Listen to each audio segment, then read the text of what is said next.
म अब यो चेन्नईको उयो देखाइदिन्छु हो। म अहिले चेन्नईमा छु अनि चेन्नईको एयरपोर्ट यस्तो छ। यहाँ पर चेन्नई के लेखेको छ, चेन्नई एक्सप्रेस फुड एक्सप्रेस। टक्क यहाँ बसेर मान्छेहरू पर्खिने ठाउँ छ। यो चाहिँ पर्खिने ठाउँ हो। यहाँनिर सामानहरू पनि बेच्दो रहेछ। अनि म पर एक ठाउँसम्म पुगेर फर्किन्छु। यस्तो छ। म यहाँनिर हिँड्दैछु अनि यस्तो छ। दामी छ यो। के हो म जान्दिनँ। लेडिज एन्ड जेन्ट्स भनेर लेखेको छ। पक्कै टोइलेटै होला हो। फेरि यहाँनिर चाहिँ के मान्छेहरू छ त। अनि फेरि भित्तामा आर्ट छ यस्तो। त्यहाँनिर पनि मान्छेहरूको आर्ट थियो।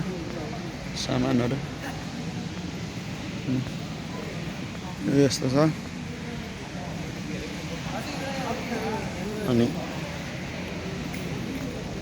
यताबाट बाहिर निस्किने ठाउँ दामी छ। म हिँडिरहेको छु अनि कुराहरू यहाँ टन्नै छ। अनि यहाँ पर चाहिँ बुबाहरू हुनुहुन्छ त्यहीँनिर जो प्लेन र हो। अनि हिँड्दैछु म। अनि पनि छ यहाँनिर भेन्डिङ मेसिनहरू, चस्माहरू छ यहाँ दामी दामी। अनि यो चस्मा बेच्ने ठाउँमा चाहिँ मेरो अनुहार पनि देखिन्छ। म यो चाहिँ ल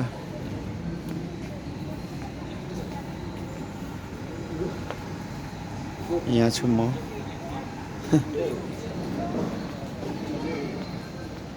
अनि यस्तो छ यहाँनिर चेकिङ त्यो उयोबाट भित्र छिर्छ।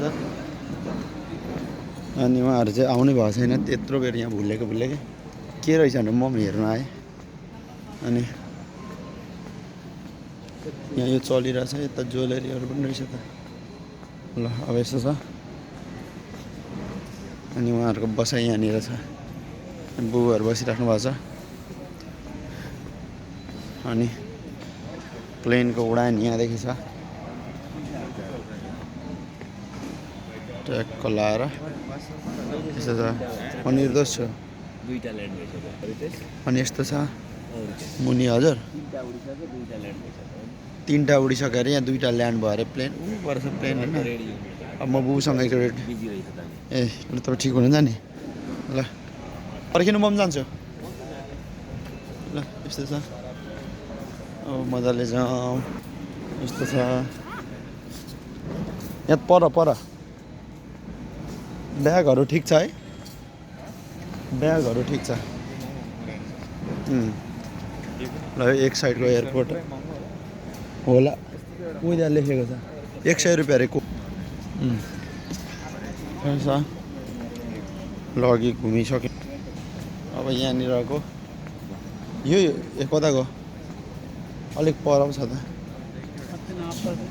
ल यस्तो छ। 10 मिनटमा 3टा उड्छ। 10 मिनटमा यहाँनिर उड्छ अरे। 3टा चाहिँ प्लेन उडिसक्यो 10 मिनटमा भनेपछि कति चाहिँ रहेछ त यहाँनिर भाइ। नेपालको इन्टरनेसनल एयरपोर्ट पनि यत्रो छैन होला है। ल यहाँ होला यो हो यस्तोवाला।